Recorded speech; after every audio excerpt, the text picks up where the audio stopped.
decimos que son signos y síntomas inespecíficos, o sea, no son propios de una sola enfermedad, pueden ser de varias enfermedades o de muchas. ¿Entienden? Entonces, comenzamos con lo primero, astenia, sensación de cansancio. Cuando ustedes han llegado acá, han subido las gradas, estaban cansados. Cuando hay un esfuerzo físico, eso se llama fatiga. ¿Ya? Eso es lo primero que hay que diferenciar. La astenia es un cansancio crónico. Hagas o no alguna actividad física que lo justifique. Luego pasamos a lo que es la adinámica. Entonces, dicen que es la disminución del vigor o de las ganas de hacer las cosas. Cuando una persona, por ejemplo, está en un síndrome ansioso depresivo, tiene astenia y adinámica. Está cansado todo el tiempo, no quiere hacer nada, quiere dormir. Eso es dentro de lo que es el síndrome de depresión menor o mayor. ¿No es cierto? Luego tenemos la pérdida de peso. La disminución del peso corporal normalmente se pone estándar del 10%, ya es llamativo. Entonces, hay que ver alguna causa que lo justifique. Luego tenemos anorexia, que iba en relación a lo que su compañero me preguntaba. Apetito conservado es que tiene ganas de comer. El hambre que nosotros tenemos a mediodía, en la mañana, en la noche, ¿no es cierto? El paciente que está con anorexia no quiere comer. Puede ser propio de cualquier enfermedad digestiva o propio de alguna enfermedad psicológica o algo por el estilo. Diaforesis, sudoración excesiva, normalmente para procesos infecciosos. Y lo que es la parte del aumento de la temperatura corporal, que ahorita vamos a clasificarlo. Estos síntomas pueden tener dos orígenes. Uno, realmente por algún proceso somático, algo que está pasando en el cuerpo, una infección como la tuberculosis que da diaforesis y sobre todo en la noche. Y la otra causa puede ser psicológica. Entonces, todos estos síntomas pueden ser de los dos orígenes. ¿Ya? Por eso es que son inespecíficos, no me dicen nada, pero sí asociado a otras cosas me pueden dar el diagnóstico. Si el paciente ha tenido pérdida de peso y es un paciente mayor, siempre piensen en un problema tumoral. ¿No es cierto? Si es una chica que se preocupa mucho por el estado corporal o tiene disociación, no se ve como realmente es, entonces ahí tenemos causas como la anorexia nerviosa y demás.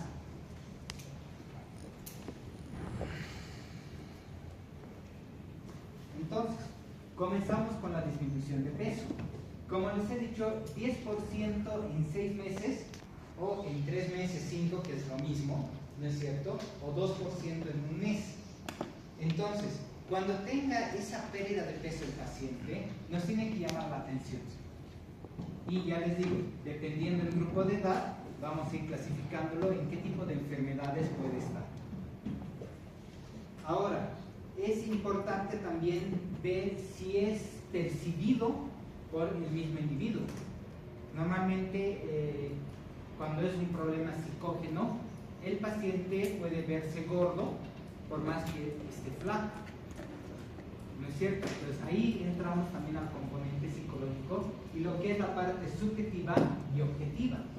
Lo que nosotros podemos encontrar en el paciente. ¿Cuánto era su último peso? 71. Ahorita estás con 56. ¿Qué ha pasado? ¿No es cierto? Luego de eso, la magnitud y el tiempo en el que se da. Por eso les estoy dando estas tablitas para que se acuerden. 10% en 6 meses, 5 en 3. Si el paciente ha perdido más de 5% en 3 meses, es por algo. Y hay que estudiar, hay que buscar. Y hay otro componente. Hay el componente voluntario y el involuntario. Si yo voy al gimnasio para perder peso, disminuyo el consumo energético, no como lo que debería comer, estoy teniendo pérdida de peso voluntaria. Eso en relación a las dietas que están de moda. Ya les he dicho, tengan mucho cuidado con los ayunos prolongados que les traen más problemas que beneficios. Y en la mañana, por favor, desayunen, aunque sea lo que sea, un dulce, un pilfrut, una galleta, lo que sea, pero coman algo. En preferencia coman huevo duro. La proteína del huevo duro en la mañana es la mejor proteína que pueden tener. Entonces, de ahí vamos a ir clasificando si son patologías con ingesta disminuida, o sea, voluntario o psicogénico, o con ingesta conservada, o con ingesta aumentada. Ale, ¿en qué enfermedad tenemos pérdida de peso con ingesta aumentada? Hipertiroidismo, muy bien. ¿Uno más? No.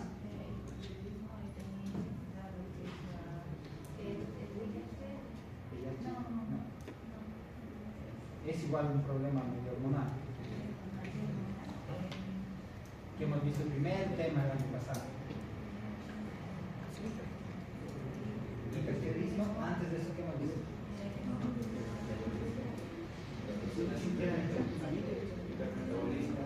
Diabetes, polifagia, poliuria, polidipsia, diabetes. ¿Listo? ¿Son síntomas inespecíficos? Sí, pero te orientan al diagnóstico. Con otra mano, por favor.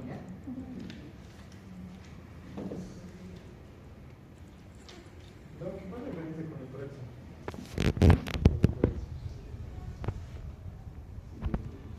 Hipoques.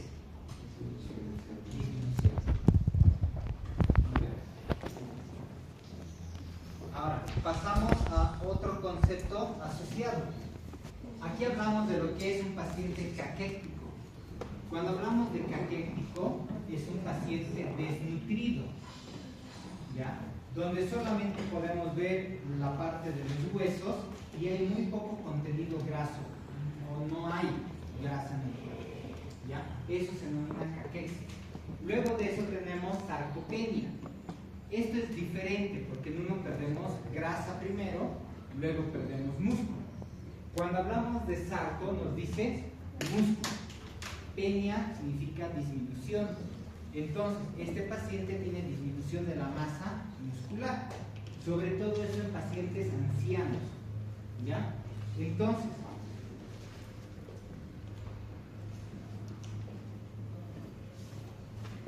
tenemos que darnos cuenta que ambos pueden estar asociados a problemas malignos, no malignos, psicológicos o psiquiátricos, y en una parte el cáncer, que es difícil diagnosticarlo en etapas iniciales, por eso dice causas no determinadas.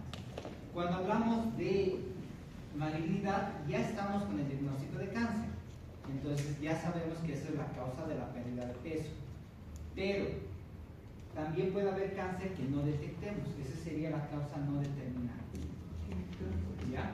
Para que no se confundan. En no malignas, la principal causa en ancianos es la disminución del apetito. Ustedes saben y ustedes han debido dar cuenta, no tienen el mismo gusto por las cosas que tenían hace unos años cuando eran niños.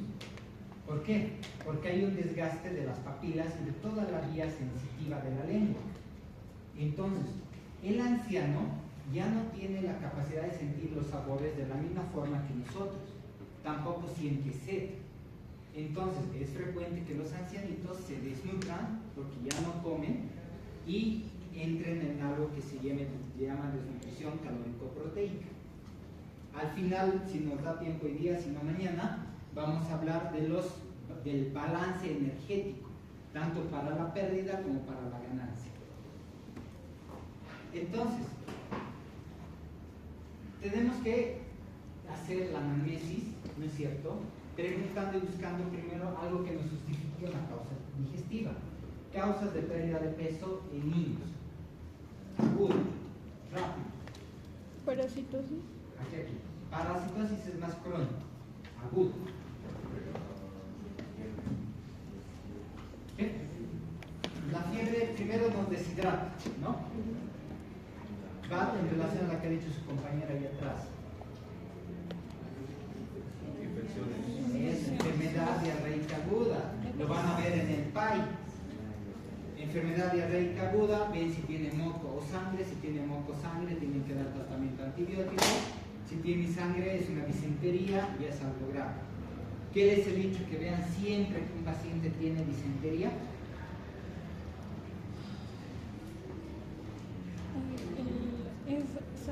Sangre o moco. ¿Sangre o moco?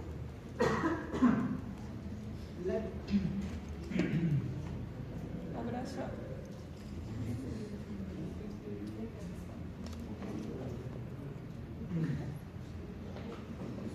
La disentería es con sangre. ¿Qué más es importante ver cuando un niño tiene disentería? ¿Qué?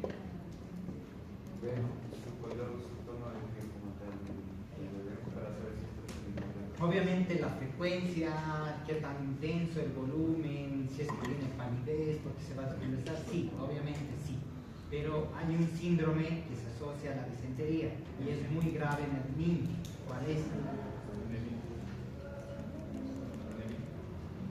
¿Pero por qué síndrome?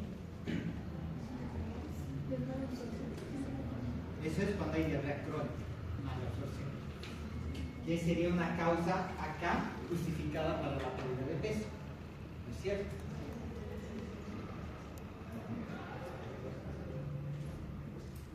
Ayer, ¿no te acuerdas? Si un niño tiene disentería y hematuria, tienen que descartar o suponer de un síndrome urémico hemolítico. Les he dicho que es algo muy grave, que incluso terapia intensiva va al niño. Entonces, si hay un niño con disentería, pidan un examen de orina para ver si hay hematuria. Si hay hematuria, lo transfieren como síndrome urémico hemolítico. Entonces, la pérdida de peso puede ser aguda, como hemos visto. Ahora, como decía, parasitosis, cáncer, tumores, la pérdida es progresiva. Es en un tiempo, pero va bajando de a poco. En una diarrea, el niño puede perder más del 20-30% del peso. ¿Por qué? Por la deshidratación. Muy bien. ¿Cuál es el volumen corporal de agua en un niño? Casi el 70%, ¿no es cierto? Y entonces, si el niño se deshidrata, pierde peso rápido. Por eso las diarreas, lo primero que hay que hacer no es dar antibiótico, es dar líquidos, sal de rehidratación oral, ¿no es cierto? Luego van a ver esquema A, B, C.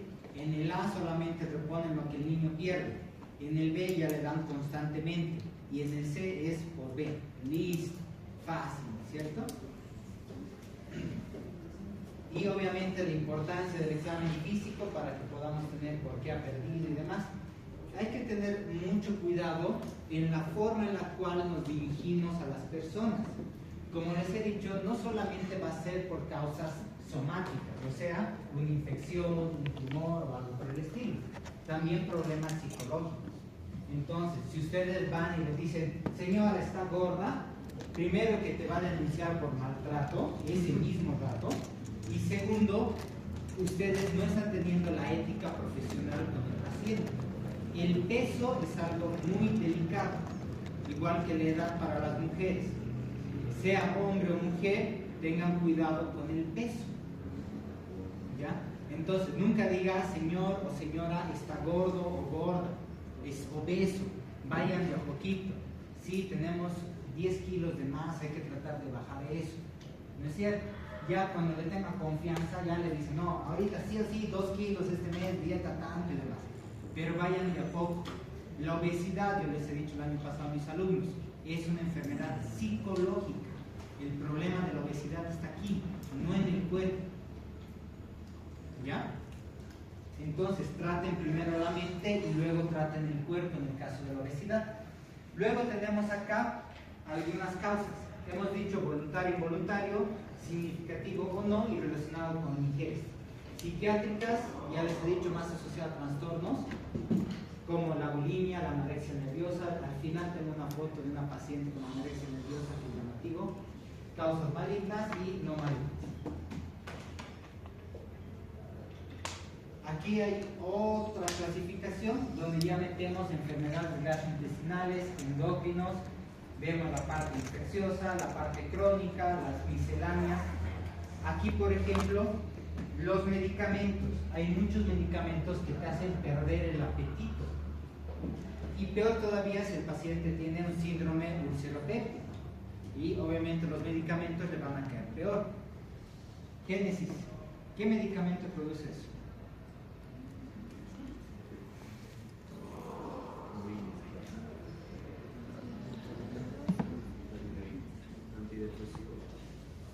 Antidepresivos, muy bien. ¿Qué más?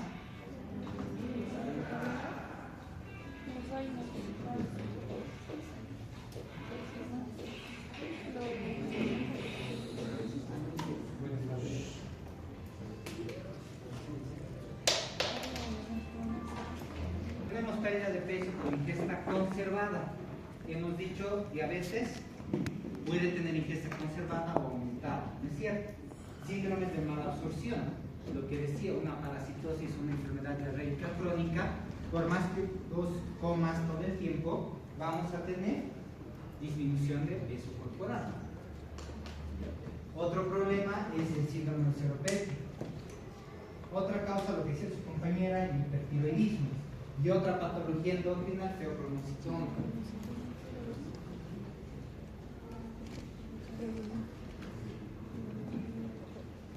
Ahora, cuando hablemos del síndrome constitucional, tenemos que tener esos tres circuitos de allá arriba: pérdida de peso, astenia y anorexia.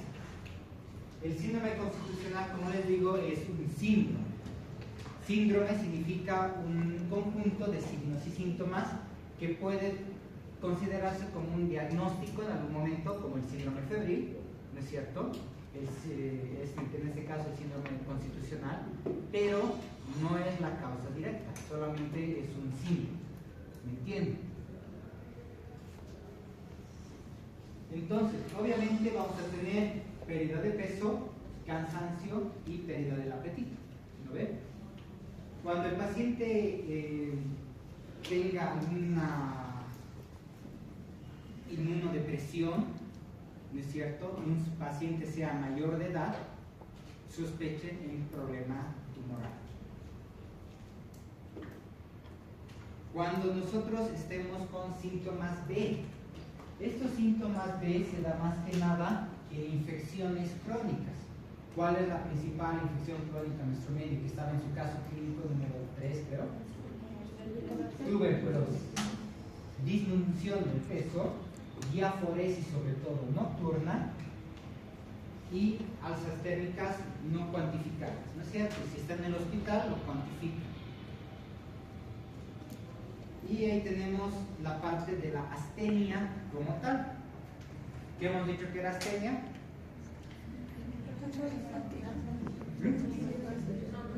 Astenia, adinamia.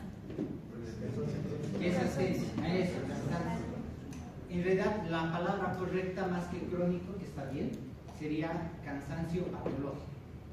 ¿Por qué? Ya les he dicho, no es justificado, no es por fatiga, no es que he ido a jugar fútbol, ha subido las gradas y ha llegado cansado.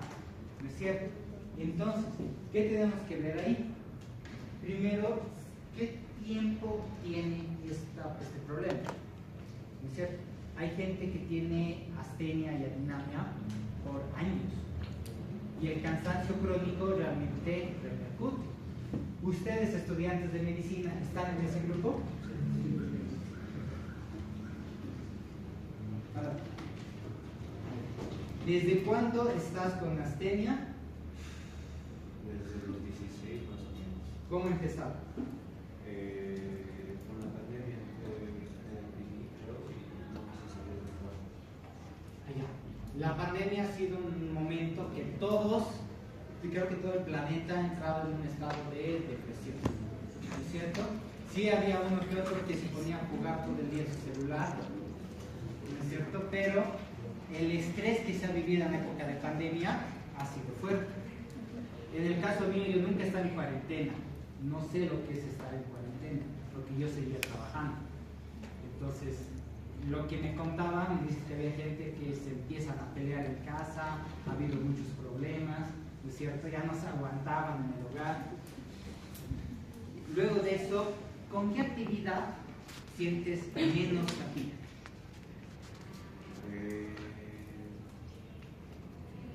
Jugar y ejercicio. Cuando haces ejercicio estás más energético? Sí. ¿Sientes que estás con más energía? Sí. ¿Y con qué actividad sientes que estás más cansado? No digas mis clases. En general, ¿qué? En general estoy cansado. Pero cuando tienes actividad física, No, ahí no. Ahí hay un componente diferente. Luego de eso, ¿has bajado de peso? sí. Generalmente bajo de peso cada 2 meses. ¿Cuánto has bajado de peso? Estos 2 meses, últimos 2 meses. Estaba pesando 75, bajé a 71. De 75, 4 kilos en 3 meses. Algo así.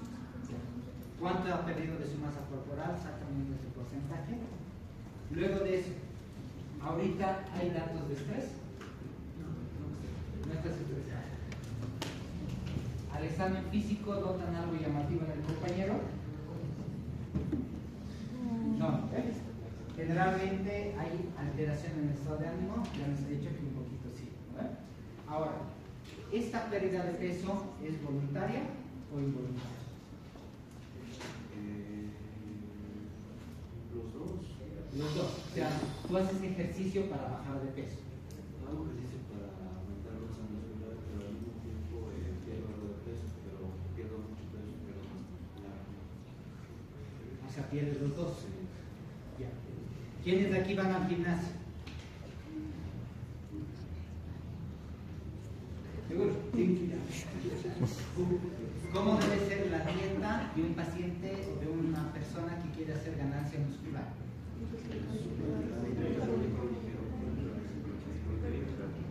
¿Qué más? Ok. Entonces, lo que les decía al inicio, vamos a tener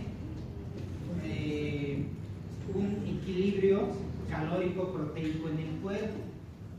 Si ustedes quieren tener ganancia y aumentan el consumo energético, también tenemos que aumentar. Exacto. Entonces, hay que ingerir la cantidad de calorías y de proteínas necesarias para compensar el ejercicio que hace. Yo, por ejemplo, iba al gimnasio sin dormir. Iba al gimnasio sin almorzar. Hacía el ejercicio y luego iba hasta mi casa recién almorzar. Mejor después que antes. Entonces, ¿qué es lo que he hecho? Primero he generado una disminución de la glucosa en mi cuerpo. Tenemos reservas. ¿Dónde tenemos las reservas? En el músculo y en el hígado. ¿Qué se llama? Muy bien, gluconeogénesis para el consumo de grasa. Y luego tenemos la energía derivando de la parte proteica. Y en el ejercicio ustedes rompen fibras musculares que deben regenerarse. Entonces, si no tenemos una dieta apropiada y la actividad física no va en relación a lo que queremos, estamos entrando en un problema. Aparte del gimnasio, ¿haces otro deporte? Vóley, básquet, fútbol. Pelea. ¿Cuánto es el consumo energético aproximado por una hora de eso? La verdad, mi idea Sale cansado. Yo nomás puedo decir malas palabras. Entonces, su compañero tiene un consumo energético mayor a la reposición que está haciendo calórico-proteico. ¿Es normal que pierda proteína en peso? Sí. ¿No es cierto? ¿Usas algún suplemento? No usa ningún suplemento. El suplemento no reemplaza la comida. Lo mejor es la comida, ¿no es cierto? Entonces, su compañero está entrando en una... ¿Tienes apetito? Entonces, solamente es disminución del peso, no es síndrome constitucional como tal. Si él tuviera astenia, anemia, baja de peso, diaforesis, sí se considera síndrome constitucional. Hacemos una referencia ahí, ¿ya? Entonces, lo que hay que hacer es mejorar la ingesta y modificar los ejercicios. Los días que hagas MND, me dijiste, ¿no ves? Lucha libre, ¿no ves? Tienes que consumir mayor cantidad de hidratos de carbono, más hidratos de carbono. Y los ejercicios de ganancia de peso son pocas repeticiones con alto peso. Y ahí tienes que aumentar el consumo proteico. ¿No es cierto? No hagas más de 1 hora de gimnasio y recomendado tampoco hagas más de 1 hora más de aeróbico si quieres ganar peso. Luego, en personas mayores tenemos muchas cosas, desde la demencia senil, la pérdida del gusto, del apetito por las lesiones que hay tanto en el cerebro como en la lengua y en la vía de sensibilidad, y de ahí todas las enfermedades que se conocen que puede tener un paciente mayor. Entonces, para que se entienda un poquito, vamos a resumir: astenia dinámica con baja de peso significativa, mayor al 10% en 6 meses y sin pérdida significativa de peso. Con anorexia, sin anorexia. Sin anorexia, entonces estamos diciendo que hay ingesta preservada. Ahí está lo que decíamos: diabetes, hipotiroidismo, enfermedad celíaca, pancreatitis crónica y un montón de cosas. Y el síndrome de malabsorción, que es su compañero. Ingesta disminuida y el ayuno prolongado. Que les digo, en una parte sí les va a ayudar a bajar de peso a las chicas, pero luego vamos a empezar a liberar cuerpos cetónicos y vamos a tener muchos problemas en el medio interno. Cuando lleven terapia intensiva van a haber alteración ácido-base. No sé si ya han visto en fisiología, ¿no? Luego de eso, alguna intolerancia sí puede haber. Por ejemplo, intolerancia a la lactosa, la enfermedad celíaca, que es intolerancia a la harina de trigo, ¿cierto? Pero esas son justificadas. Luego, con pérdida del apetito, cualquier proceso infeccioso o inflamatorio dentro del cuerpo, problemas tumorales, y dentro de procesos inflamatorios tenemos lo que son las enfermedades autoinmunes. Y ahí van los medicamentos asociados a las enfermedades autoinmunes. Si alguien sabe lo que es tener lupus, artritis reumatoidea, son medicamentos realmente fuertes que destrozan primero la parte digestiva y luego muchos otros órganos. Los AINES, los analgésicos, que van con los corticoides, las prostaglandinas E2 y los AINES con las COX-1 y 2, ¿no es cierto? Que ya lo han visto. Entonces, eso también genera síndrome enteropético. Y bueno, sin pérdida significativo, aquí pone síndrome ansioso, pero eso está en ambos. Depende de la intensidad de la depresión o de los problemas psicológicos que encontremos en el paciente. Ahora, nos vamos a la fiebre. Vamos a comenzar con esta tablita. Temperatura normal. No dice eso, pero nosotros sabemos que debe ir de 36.5 hasta 37.5. Menos de eso ya se considera hipotermia. Más de eso entramos a estos 3 acápites, ¿ya? Hasta antes de 38 es febrícula, ¿ya? Antes de 38. De 38 a 40,9 estamos con fiebre.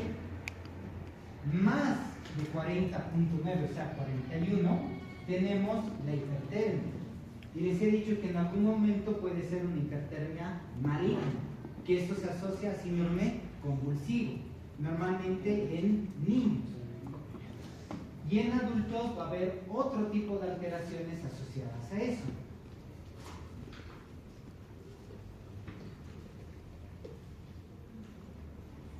Y lo último, cuando ya sobrepasamos los 41.5, se denomina hiperpirexia.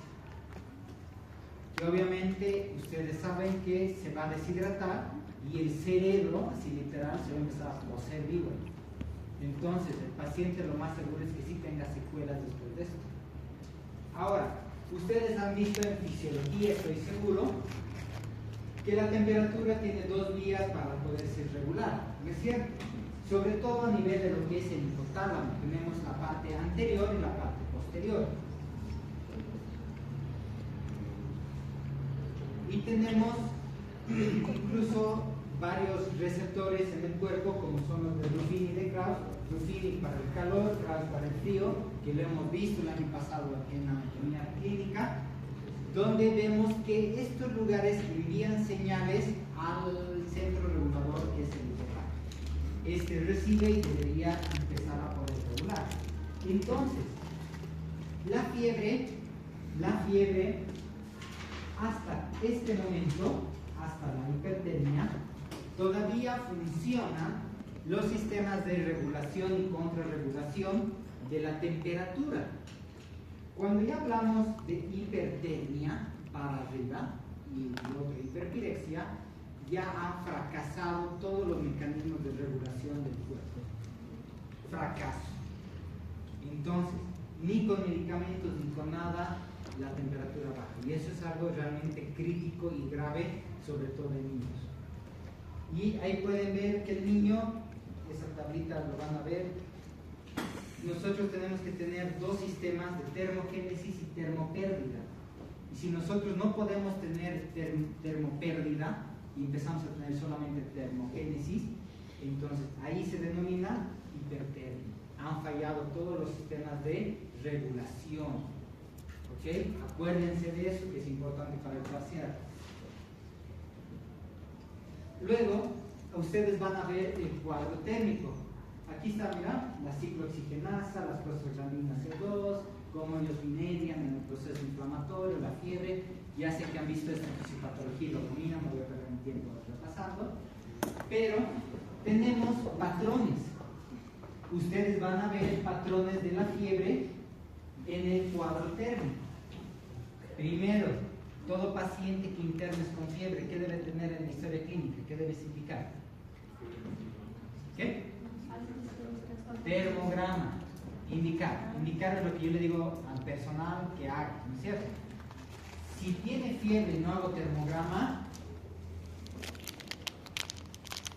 sobre todo en pediatría y en ginecobstetría, los van a botar. Entonces, tenemos fiebre continua. Todo el tiempo, a cada hora, es el turno mañana, turno tarde, turno noche, todo el tiempo está con fiebre. Eso es fiebre continua.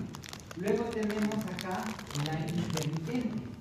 Si ustedes notan el intermitente, tal vez en la pantalla se ve mejor, hay picos y luego baja al valor normal. ¿Pueden ver ahí en el dibujo? Entonces, tiene los picos febriles y luego tiene el valor normal. Luego de eso tenemos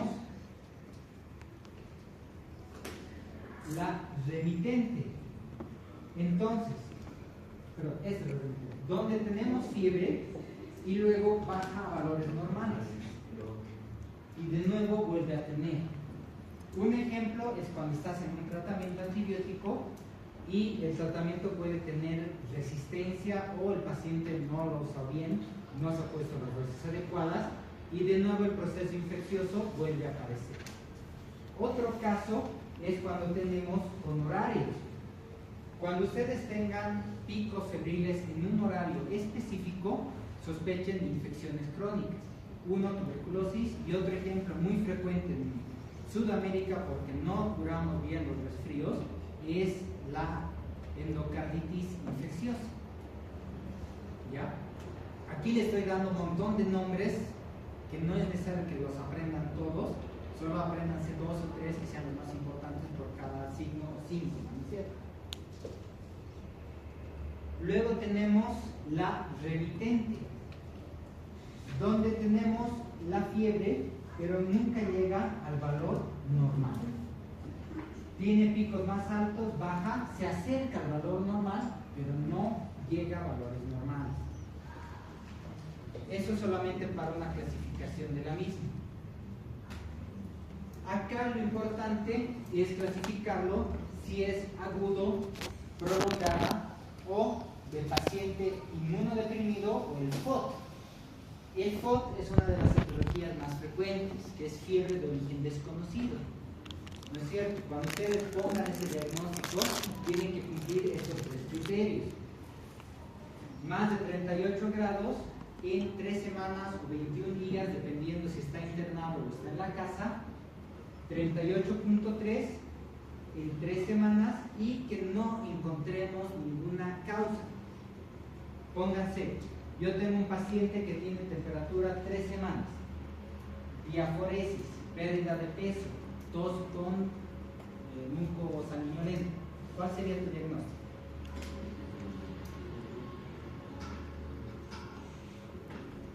Tuberculosis, muy bien.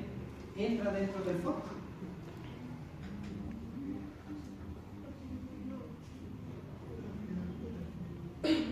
Dice si tiene alzas térmicas nocturnas, no. Más bien un FOD sí puede tener alzas térmicas nocturnas.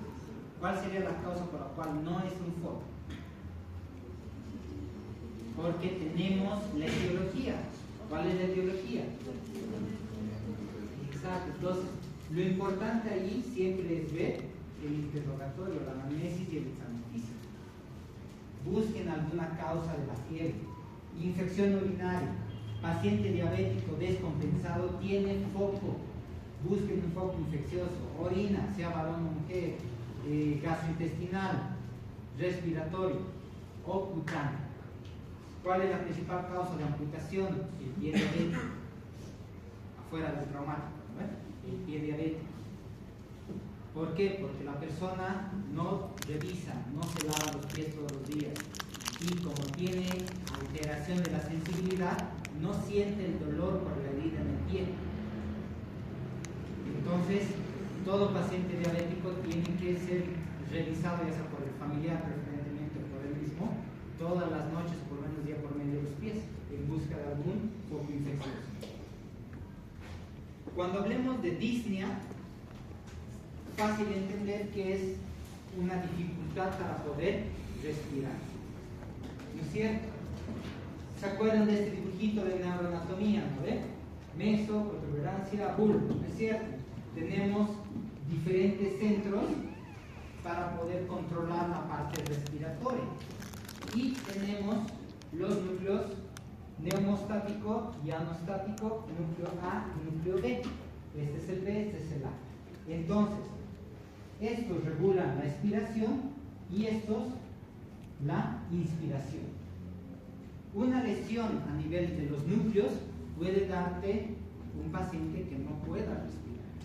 Por eso la lesión cervical es la más grave y tenemos que tener mucho cuidado al movilizar a un paciente accidentado, porque puede ser que el médico lo haya lesionado al momento de transportar. Por eso la importancia del movimiento en bloque y la parte de IPS, ¿no es cierto? Entonces, aparte de eso, nosotros tenemos un control cortical. Por favor, mete ahí. Mete ahí. Ah, eso. Eso es un control voluntario. ¿Ya? Luego tenemos otro núcleo que está en el cuerpo carotidio que tiene vasoreceptores, ¿no es cierto? Que eso nos da el control de la concentración de oxígeno y de dióxido de carbono. Ahora respira rápido, más rápido, por la nariz y por la boca. Bien. Si esta paciente va a mantener esa respiración que no es profunda, es una respiración superficial, no da tiempo a que haya intercambio entre dióxido de carbono y oxígeno, y empezamos a generar una alcalosis o acidosis respiratoria, dependiendo qué tipo de respiración tengamos. Lo que les decía, un paciente que venga ansioso va a empezar a tener contractura muscular, ¿no es cierto? Lo único que hay que hacer es relajarle y ponerle oxígeno y un relajante neuromuscular. Y luego tenemos lo que es la parte mecánica, algún problema que te dé dificultad para respirar, ¿no es cierto? Un ejemplo, la obesidad.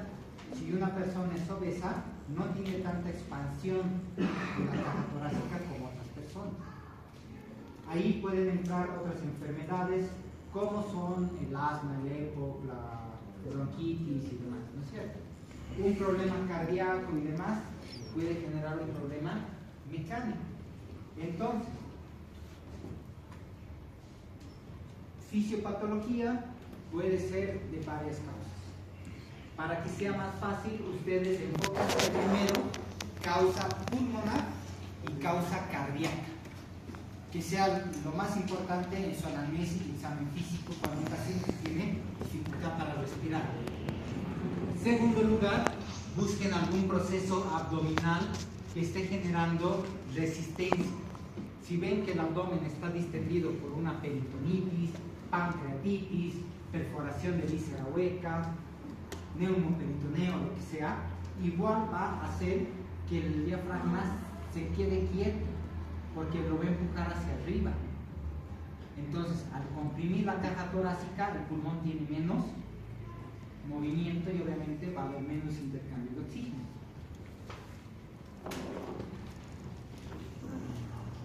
Luego, tenemos que ver clasificación de Borg y la clasificación de New Journal England Heart Association, que son las sociedades de corazón, y esta es la parte más respiratoria. Esto es parecido a la escala de EVA. Del 1 al 10, ¿qué tan fuerte es tu disnea? Pues del 1 al 10, es un poco subjetivo y el paciente tal vez no nos pueda dar algo tan concreto. En esta escala tenemos del grado 0, 1, 2, 3, 4, 5, siendo quinto la ortopnea, movimiento en reposo y con el tórax elevado. Ese sería el grado más grave, donde ya el corazón o el pulmón o ambos ya no funcionan. Entonces eso es algo muy grave. Dificultad respiratoria o disnea a grandes esfuerzos, que es lo que tenemos todos. A medianos esfuerzos, pequeños esfuerzos y en reposo. ¿Se entiende? Entonces, la clasificación de la disnea, yo les aconsejo manejar más esto. A grandes esfuerzos, medianos esfuerzos, pequeños esfuerzos, reposo, ortopnea. ¿Ok? Es mucho más fácil y ustedes lo pueden corroborar. ¿Ya? Aquí está lo mismo y vamos a dividirlo también en agudo y crónico. Crónico, cualquier enfermedad cardíaca, pulmonar, crónica, EPO, insuficiencia cardíaca congestiva, y el agudo puede deberse, por ejemplo, a una obstrucción de la vía aérea. Luego tenemos el enfoque diagnóstico. Obviamente tenemos que comenzar con la anamnesis, cualquier antecedente de esas enfermedades que hemos hablado. Luego de eso vamos al examen físico. No sé si ustedes han visto cómo auscultar el pulmón. Supongo que en la parte práctica lo van a hacer. Comenzamos entre la escápula y la columna, hacemos que el paciente cruce el brazo hacia adelante para que esto se separe y haya más campo. Y tienen que hacer de un lado y del otro. Por más que no sepan qué demonios estén escuchando, van a escuchar que hay una diferencia entre este lado y el otro. Estertor, como el cabello rozando, burbujitas, neumonía, crepitante, ¿no es cierto? Y cualquier ruido extraño o que no escuchen en un lugar que deberían escuchar pulmón, derrame pleural. Si escuchan más de lo que deberían escuchar, neumotórax, ¿no es cierto? Luego de eso tenemos exámenes auxiliares, donde van a ver los laboratorios y demás. Y estos dedos de acá, no sé si ven, los vamos a ver más adelante, un poquito más amplios. Pero ahí estamos viendo que hay dedos en palillo de tambor y cianóticos. Entonces, para que podamos tener una ayudita, ¿ya? Vamos a ir con la disnea. Si tenemos disnea, que es dificultad respiratoria, ¿qué?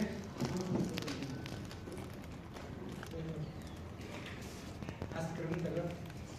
Creo que ese es el sonido de los dedos en tambor. No. Los dedos en tambor son alteraciones en las uñas. Es uñas en vidrio de reloj, significa gruesos, como esos lentes o los vidrios de botella, ¿no es cierto? Se hacen más redondas, más anchas y se hacen más gruesas. La punta del dedo se hace más ancha, entonces se ve delgado con esto dilatado, por eso palillo de tambor. Y aparte de eso tiene cianosis, porque hay una alteración en el intercambio de oxígeno. Uno de los lugares donde se ve primero es justamente a nivel de los dedos. Ahorita vamos a ver la parte distal de la zona central y periférica. ¿Ya? Entonces, si yo tengo disnea y fiebre, por ejemplo, ¿qué pensarías? Tu compañera que está durmiendo, ¿eh? Nayeli, que está durmiendo ahí atrás. Su compañera de ahí. Disnea más fiebre, ¿qué pensarías?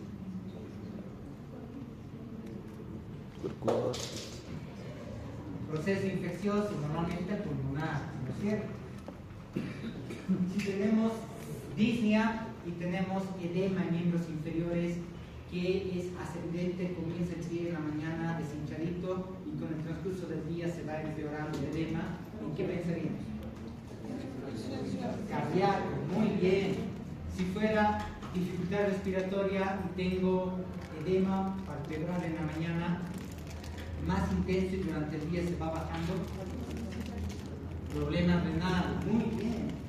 Entonces, hay que asociarlo para poder tener una orientación clínica. Luego vamos a la ictericia, que ya me he cansado de hablar de la ictericia. Lo vamos a hacer un poquito más rápido. La ictericia es cuando tenemos una coloración amarillenta en mucosas, escleras, incluso hasta en la piel. ¿No es cierto? Entonces, tenemos que saber las causas.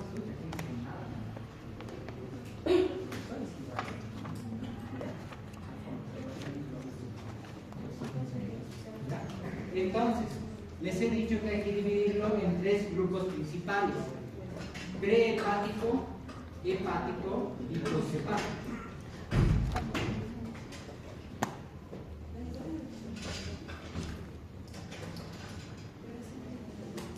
Sin golpear a tu amiga.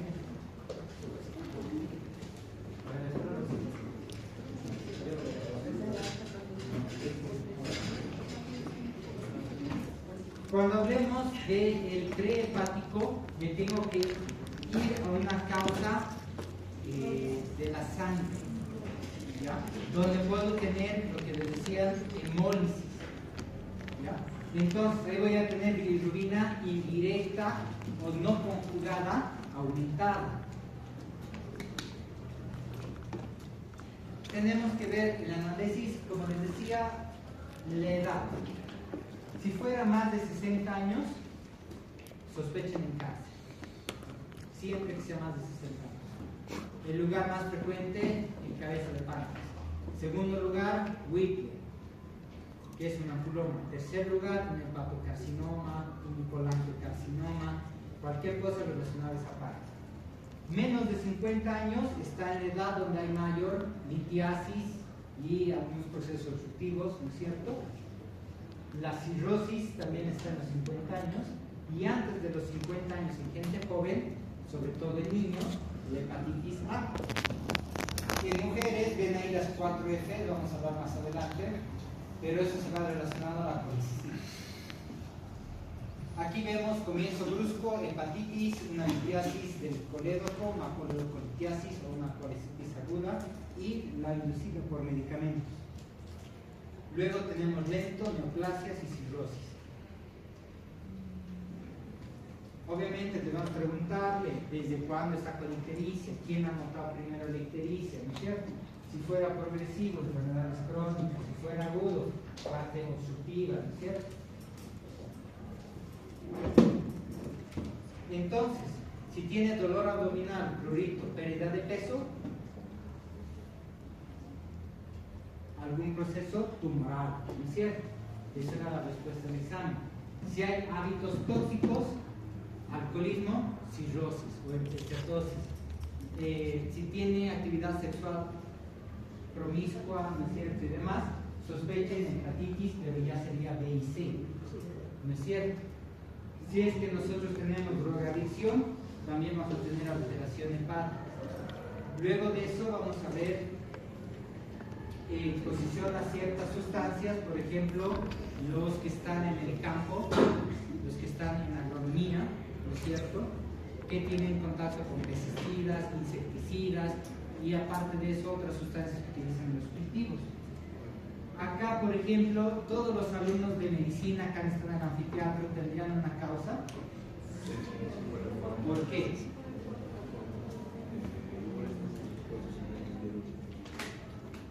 Agentes biológicos no, ellos son agente químico. Formaldehído. Formol puro no usamos ya. ¿No ve? Entonces, medicamentos que sean hepatotóxicos y si está asociado a fiebre o escalofríos. La fiebre es proceso infeccioso, acuérdense de eso. Entonces, aparte de eso es importante, vamos a ver ciertas tonalidades. No todos son amarillos. Va a haber amarillo claro, amarillo normal, amarillo medio verde, oscuro, ¿no es cierto? Y han debido ver que en algún caso llega a ser medio café incluso. Entonces, ictericia flavínica, que flavínica es como pálido, un amarillo pálido, más o menos como la polera del compañero, ¿ya? Amarillo pero bajo, pálido, ¿ya?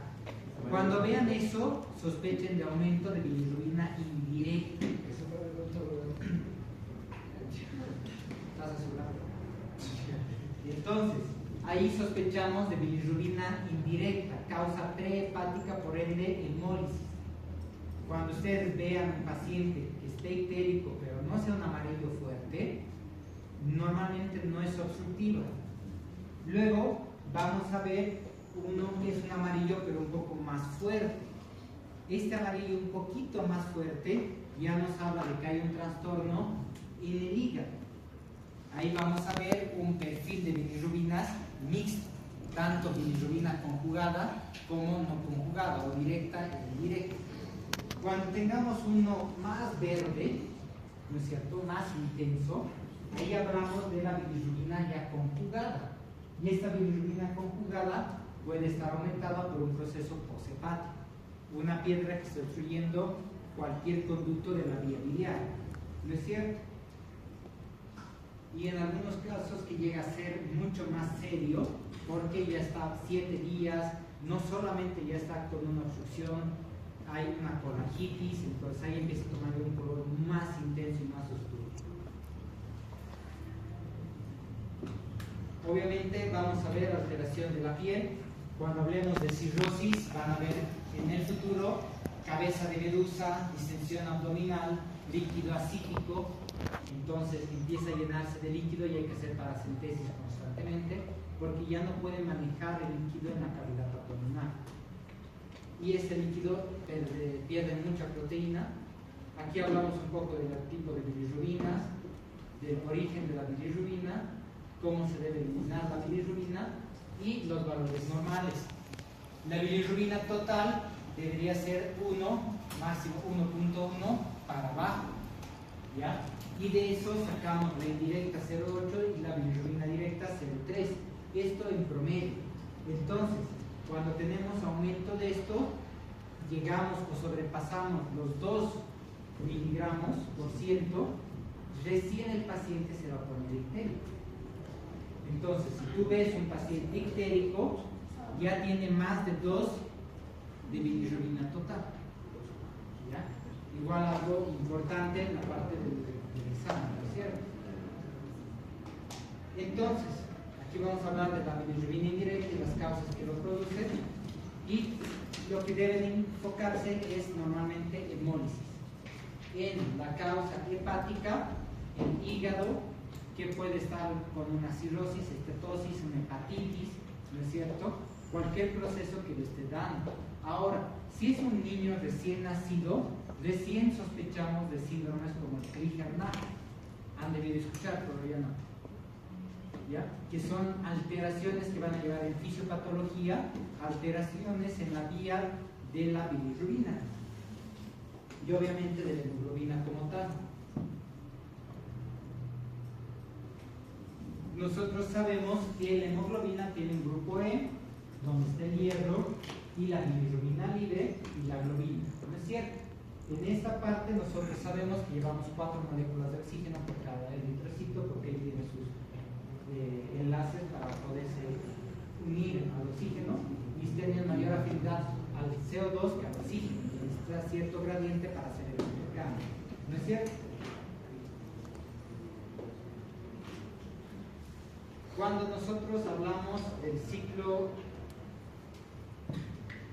de la captación, transporte, conjugación y excreción, tenemos alteración en cada uno de ellos. ¿Ya? Lo van a ver eso en fisiopatología.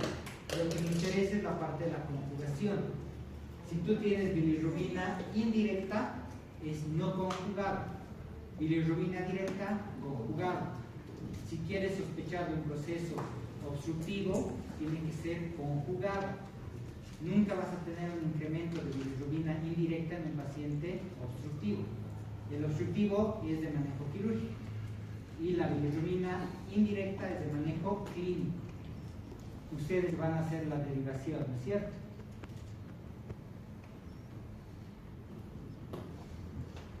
Volvemos a lo mismo. Prehepática, hepáticas y poshepáticas. Entonces, así se ve una ictericia. ¿La ves bien marcada, no tan marcada? Bien marcada. Entonces, ¿qué etiología sospechas? Desde hepática a poshepática. ¿No es cierto? Si fuera por hemólisis sería un poquito más claro. ¿Ya? Ahorita, por ejemplo, me han llamado por un niño que tiene alteración de la bilirrubina, ictericia del neonatal o del recién nacido. Esa se puede dar por varios motivos, pero la principal causa es la ingesta excesiva de leche o la ingesta deficiente de leche. Ni el exceso ni la disminución es buena para el bebé. Tiene que tomar lo que el niño debe tomar. ¿Ya? Eso lo van a discutir mucho en pediatría. Entonces, poshepática, aumento de la bilirrubina conjugada. Y aquí vamos a empezar a ver los ejemplos. Colestasis, problema de la vía biliar, ¿no es cierto? La principal es la litiásica. Ahí están las 4 Fs que sí o sí les van a preguntar. Paciente femenina, 40 años, dentro de edad fértil y obesa, tiene predisposición a tener piedras. Y por eso es más frecuente que las mujeres se hagan operar de la vesícula, más que el varón.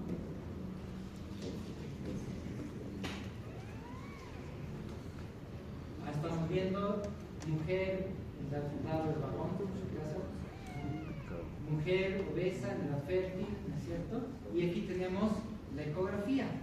La ecografía es el gol estándar para cualquier proceso obstructivo. Entonces, dolor en cuadrante superior derecho o en hipocondrio derecho, náuseas, vómitos. Los vómitos biliosos no siempre son de origen biliar. Si tú has tenido una infección urinaria, has vomitado 2 veces y has vaciado todo el contenido estomacal, vuelves a vomitar bilis, es normal porque ya está vacío el estómago y empiezas a botar lo que hay en el intestino. Lo que hay en la segunda porción es bilis. ¿Ok? Laboratorio normal, presencia de litos en el interior. No veo criterios en ecografía para sospechar de un proceso agudo. Entonces, esto es una colelitiasis o una colecistitis crónica litiásica. Si hay algún proceso inflamatorio, pared más gruesa, entonces colecitis crónica. Si no hay nada, la vesícula está normal y hay una piedrita, colelitiasis. Entonces, es un tratamiento electivo, no hay urgencia para operar a ese paciente. Cuando nosotros hablamos de coledocolitiasis, ¿no es cierto? Tenemos que ver las causas. Tenemos una causa aguda. Ahorita vamos a ver una ecografía donde la pared está engrosada, la piedra puede estar trancada, el paciente tiene dolor, tiene fiebre, ¿no es cierto? Cuando ya hay fiebre sospechamos de una coledocolitiasis y obviamente asociado a una colangitis o pancreatitis. Y por último, si el paciente no tiene dolor, está itérico, empezamos a sospechar del cáncer. Ahorita la cirugía de vesícula, en cuanto se detecta la piedra, ya se debería hacer entre comillas. ¿Por qué? Porque tiene riesgo de hacer un adenocarcinoma de vesícula a futuro.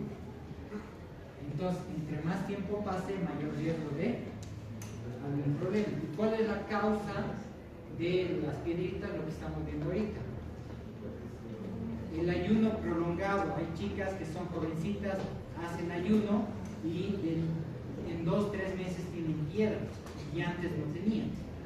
Eso también se da porque nosotros no dejamos que la bilis salga de la vesícula y cualquier sustancia que esté retenida mucho tiempo se sedimenta. Luego hace moco, barro, del barro hace piedras y de piedras se van juntando y se hacen más grandes. Digamos, en el contexto de acá de occidente que se mueve bastante la literatura, digamos, se reduce este caso.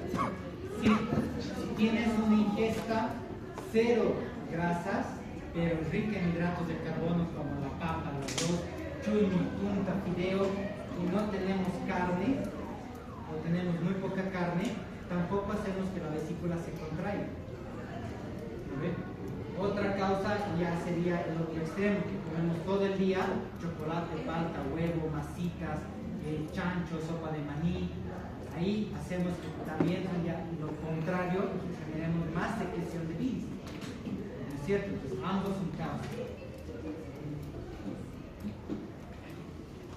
Entonces, cólico biliar, colelitiasis, colicitis crónica, en 6 horas el dolor calma con o sin medicamentos. Mayor a 6 horas ya es un cuadro agudo. Con o sin medicamentos no le calma, ya es agudo. ¿Ya? Entonces, ahí sí la cirugía ya cambia de ser electiva y se vuelve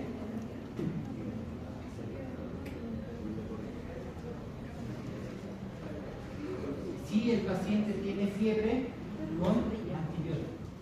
Si le hacemos laboratorio, leucocitosis con desvío a la izquierda. Sencillo, el desvío a la izquierda es más neutrófilos o callados, menos linfocitos. Listo.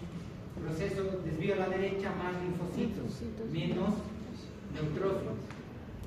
Y clínicamente o ecográficamente vamos a encontrar el signo de Murphy, un proceso agudo. Vemos ahí la vía biliar principal, donde tenemos aparte de la ictericia, que es más marcada todavía la que hemos visto en la parte anterior, pero creo que no se nota tanto acá.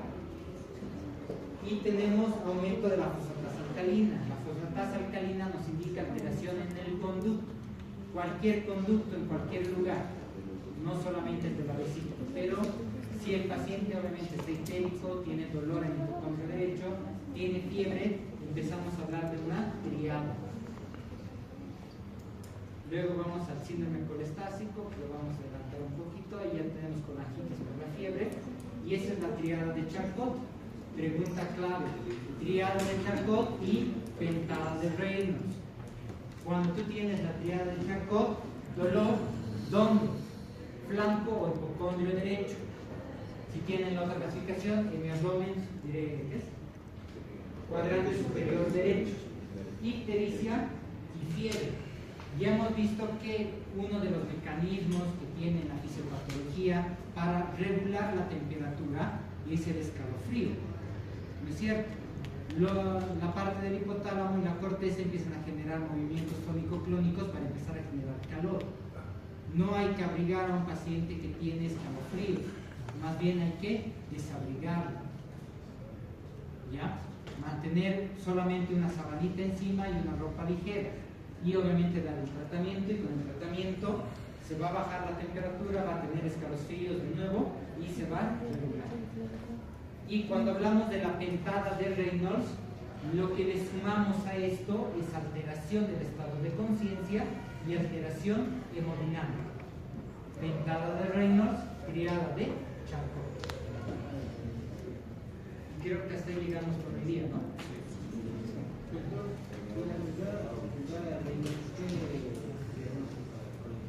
También colangitis, pero ya es una colangitis severa.